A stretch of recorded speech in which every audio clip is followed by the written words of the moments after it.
Oi, pessoal. Sempre que ocorrer a necessidade da humanidade dar um grande salto no que diz respeito a uma nova consciência, isso pode estar relacionado tanto a questões do novo ciclo, como as questões da vinda de um avatar, não importa.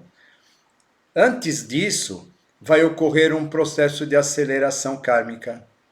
Por que um processo de aceleração kármica? Porque é necessário que algumas impurezas elas possam ser eliminadas para que essa nova consciência, esse novo padrão, tenha condições de se firmar na face da Terra. Aí aparece o simbolismo dos cavaleiros, que antes da vinda do Avatara, eles vão promover uma espécie de limpeza, né, para remover as ervas daninhas, a fim de que o novo jardim, do novo tempo, da nova era, possa ser plantado de forma mais segura. E essa questão da aceleração kármica, ela acaba sendo algo muito interessante, que ela acontece tanto em âmbito individual como coletivo. Quando a gente fala em aceleração kármica, é importante que a gente tenha em mente que a questão não é assim, o Eterno diz o seguinte, agora é tempo de eu acelerar, né? Vai lá, coloca o pé no acelerador, né? A coisa não acontece dessa maneira. O que ocorre, na verdade, é que esse processo lentamente, gradativamente, ele vai sendo estruturado, ele vai sendo formado. E isso daí acaba seguindo aquela mesma sequência dos circuitos neurais que a gente já vem falando em outros vídeos. Ou seja, a partir do momento em que eu preciso dar um salto de consciência, é necessário que haja uma revisão dos circuitos inferiores. É necessário que eu reveja todos os valores. E isso vai acabar acontecendo de um modo assim bastante curioso. Primeiramente, essa questão ela vai aparecer em decorrência do aumento da população. Esse acaba sendo um dos fatores mais interessantes de tudo isso. Por quê, né? Porque o aumento da população, ele automaticamente, ele vai fazer com que os nossos instintos de competitividade, eles sejam ativados. E esses instintos de competitividade sendo ativados vão fazer com que as polaridades elas sejam alimentadas. As pessoas vão começar a ver aquela que não pensa como ela, como sendo alguém extremamente perigoso, alguém que causa problemas, né, algum tipo de dano e etc. Uma ameaça.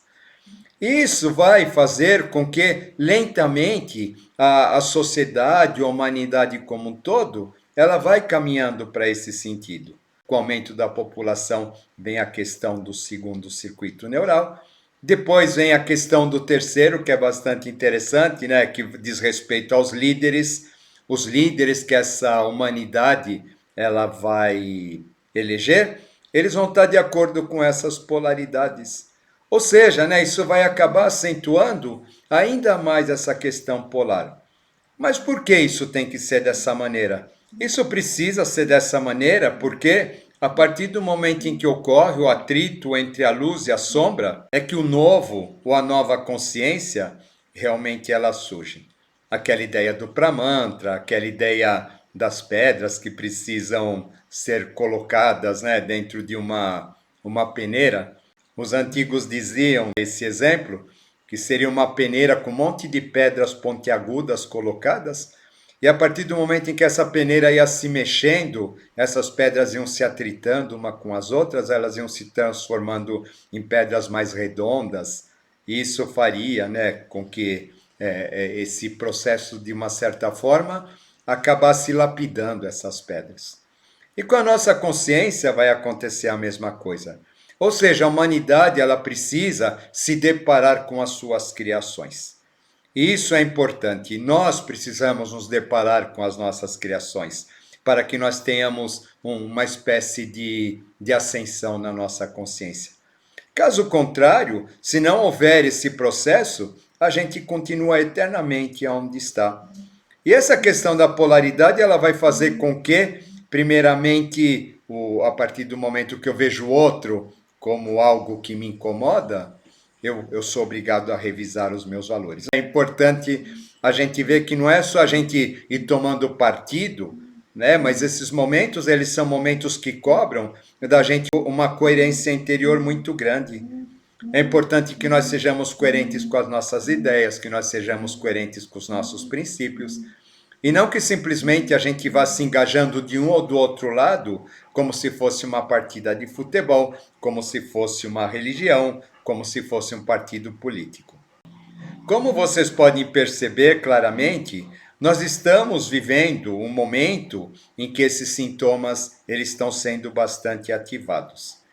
Ou seja, né, a partir desse momento do atrito, essa questão dos líderes, essa questão da luta com o poder, num determinado momento, o que surge? Vai surgir a questão da morte.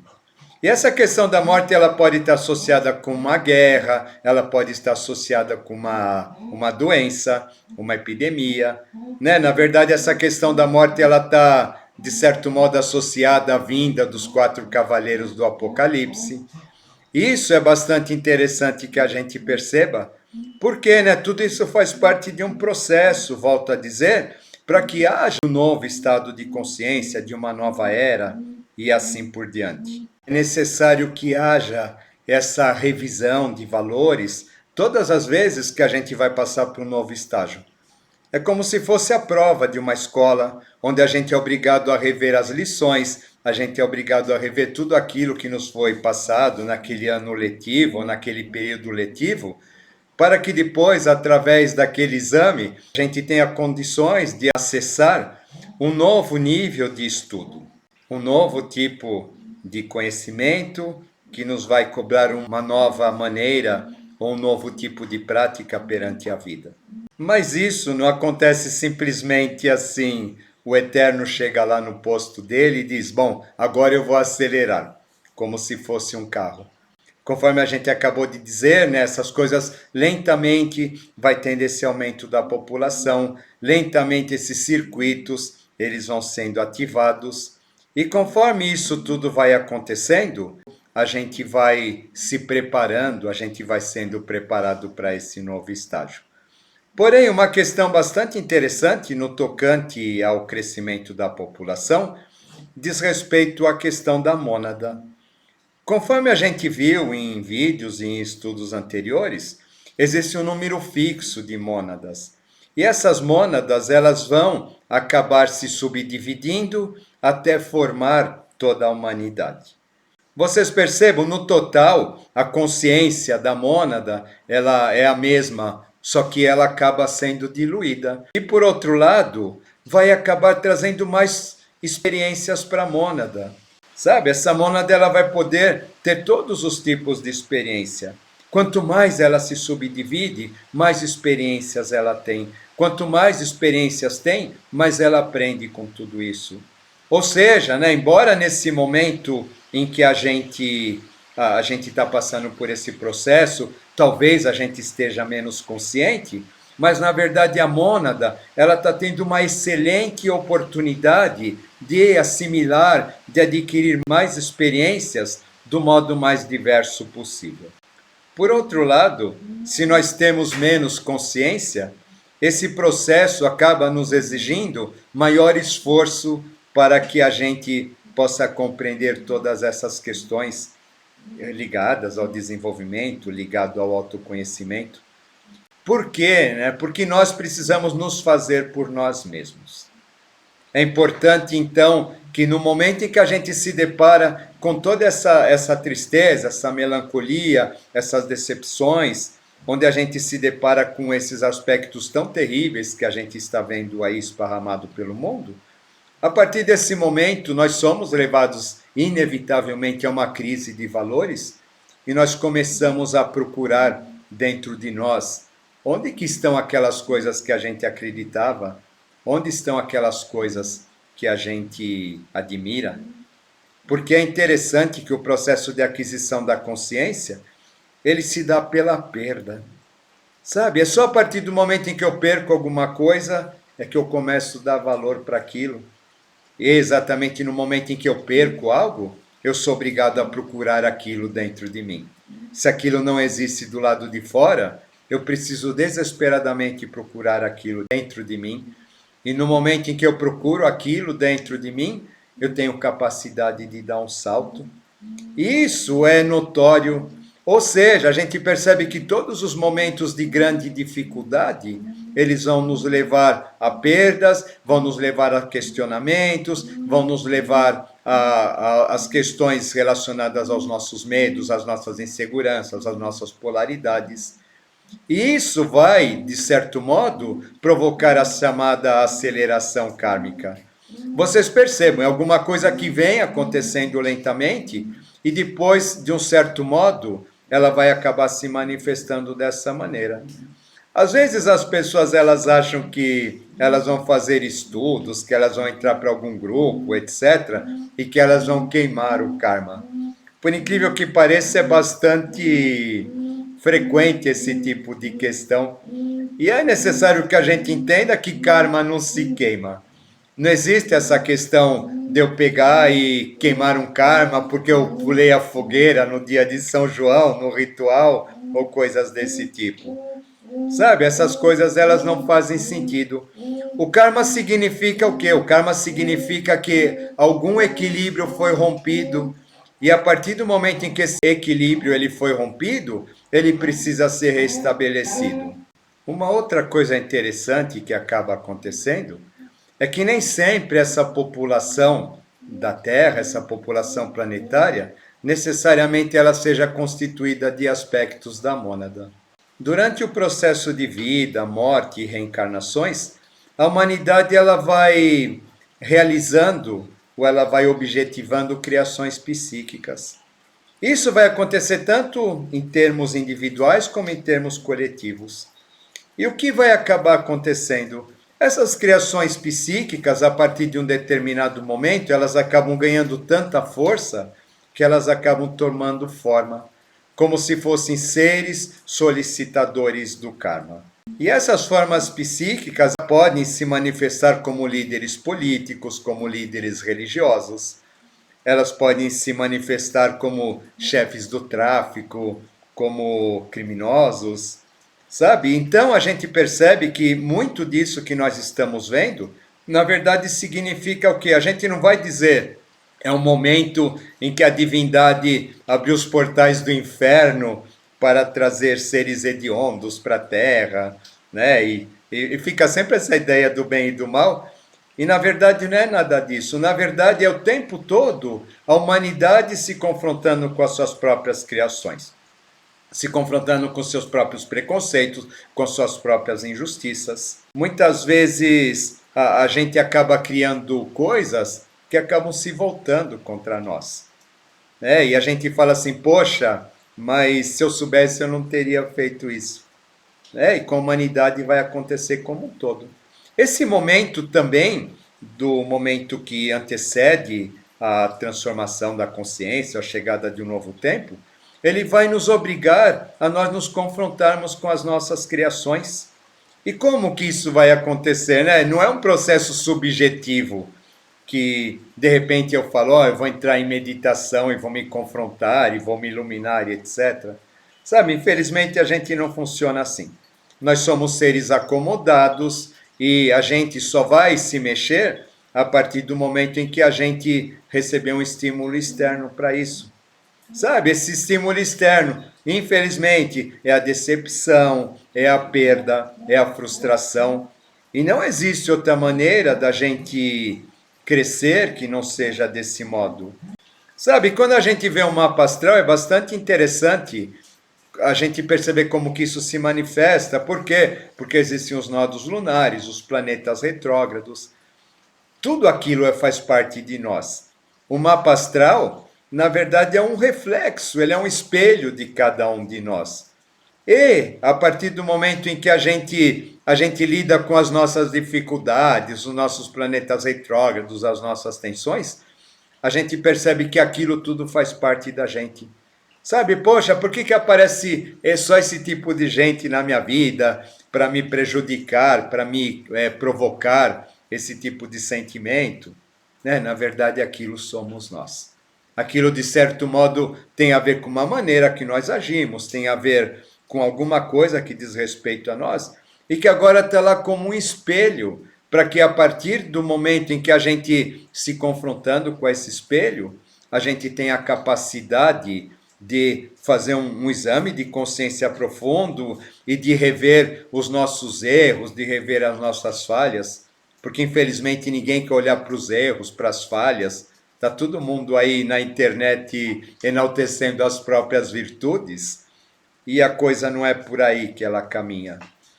Esse momento que a gente diz que esse processo de aceleração kármica provoca, é um momento bastante difícil, onde nós somos empurrados a rever essa polaridade, a rever todas essas questões éticas mal resolvidas da humanidade como sendo coisa nossa também, sabe? Nós, como um coletivo, acabamos criando tudo isso e, de um certo modo, nós, como coletivo, somos responsáveis por tudo isso. Caso contrário, a gente não estaria aqui. A gente não estaria vivendo esse momento se, de certo modo, não houvesse alguma responsabilidade de nossa parte perante ele. E a partir do momento em que a gente percebe essas coisas, a partir do momento em que a gente começa a caminhar nesse sentido, mudou alguma coisa? Não, não mudou nada. Mudou a nossa maneira de ver. Porque a nova era significa uma nova maneira de pensar, uma nova maneira de sentir, uma nova maneira de perceber. O mundo continua o mesmo, o que muda é o estado de consciência das pessoas. E isso só vai acontecer de dentro para fora a partir que a gente passe por uma profunda crise. E isso que a gente chama de aceleração kármica é exatamente o processo que nos leva para essa crise. Vocês não esperem que vai ser decretado, a partir de hoje é nova era, então tudo está bonito, a era de Aquário já chegou, todos os homens são irmãos se abraçando, sabe? Um avatar pisou a terra, pronto, todos os seus problemas acabaram. Não existe isso. A gente precisa parar de pensar em contos de carochinha e coisas desse tipo. Num determinado momento da minha vida, eu até acreditei nessas coisas, fiquei esperando, né, a virada do ano 2000, onde oficialmente aconteceria uma nova era. E de repente chegou um momento que eu descobri, olha, a partir do momento que eu não mudar, essa nova era não vai acontecer. Essa nova era ela precisa estar dentro de mim. Então cabe a mim procurar tudo aquilo que me leva a essa nova era dentro de mim e começar a alimentar e começar a praticar. Através das minhas atitudes, através das minhas falas, de um certo modo, a gente acaba transmitindo para as pessoas esses novos padrões. Sabe, isso não implica em nada de doutrinação, não implica em nada de coisas desse tipo. Às vezes as pessoas elas confundem muito conhecimento com consciência. Ah, eu estou passando consciência para o outro, né? Então põe outro sentadinho lá e fica falando de corpos, falando de níveis, falando de estágios. E não é dessa maneira que a coisa acontece. Primeiro, esse novo precisa surgir dentro de nós. Depois, esse novo, ele precisa ser colocado em prática. Aí sim, nós estamos trabalhando em função da nova era, em função de um novo tempo. E volto a dizer, isso daí só vai acontecer a partir de crises profundas, a partir de perdas, a partir de sofrimento. E vocês percebem, né, que esse tempo que nós estamos passando, nós já vamos aí para o 3º ano de pandemia, é como se fosse um processo de uma guerra mundial. Ou seja, a partir de um período de provação, a partir de um período de recapitulação, a partir de um período de revisão profunda. O que acaba acontecendo como resultado de tudo isso é que a consciência, inevitavelmente, ela acaba dando um salto. E a partir do momento em que essa consciência ela dá um salto, a humanidade, por tabela, ela acaba também dando um salto no que diz respeito à sua qualidade de civilização, ou à sua qualidade de consciência também. Aí sim, a partir desse ponto, capaz de ancorar um avatar que na verdade representa uma nova verdade, representa um novo padrão. Mas para que isso aconteça, a gente precisa estar receptivo. E para que a gente esteja receptivo, automaticamente é necessário que a gente esteja meio demolido, meio triturado por dentro. Sabe? Porque enquanto as nossas bases elas não forem sacudidas, as nossas bases elas não forem remexidas, a gente não vai sair do lugar. Né? Esse momento não é um momento agradável, porém é extremamente necessário que isso aconteça. Mas para que isso aconteça, a gente precisa estar com a consciência livre. Por quê, né? Porque eu preciso ser muito sincero comigo. Mas será mesmo que só o meu lado é o certo? Será mesmo que só aquilo que eu penso é o certo? Será mesmo que só o que eu gosto é bom? Sabe, é extremamente necessário que a gente passe por tudo isso. Extremamente necessário que a gente revise tudo isso. E muitas vezes, para que a gente possa perceber tudo isso, para que a gente possa revisar tudo isso, existe essa questão da perda. A gente vai ter que perder, talvez, aquilo que a gente mais considera, ou aquilo que a gente acha mais importante, para que a gente possa rever profundamente os nossos valores e dar o nosso salto. A iniciação funciona assim. A questão kármica, no tocante a essa aceleração que ocorre, sempre que existe a necessidade da manifestação de uma nova consciência, de uma nova era, vai acabar acontecendo também dessa mesma maneira. Isso acaba acontecendo nos grandes momentos de crise da humanidade, e a isso dá-se o nome de aceleração kármica. É a partir do momento em que essa questão ela acaba ocorrendo, a consciência, tudo, né, tende a ter assim um avanço muito grande. Embora a partir de um sofrimento, porque infelizmente a gente não sabe aprender de uma outra maneira, mas como resultado final, isso vai acabar provocando, sem dúvida, o nascimento de uma nova etapa para a humanidade, uma nova etapa planetária, uma nova etapa para nós como civilização, uma nova etapa para cada um de nós como indivíduos. E é isso a gente chama nova era. E isso, com certeza, vai ser o veículo daquela consciência que nós pedimos. Consciência é aquilo que a gente adquire nessas horas difíceis, colocando em prática aquilo que nós trazemos de melhor dentro de nós. Tá bom, pessoal? Era isso que eu tinha a dizer para vocês. Espero que vocês tenham gostado e até a próxima.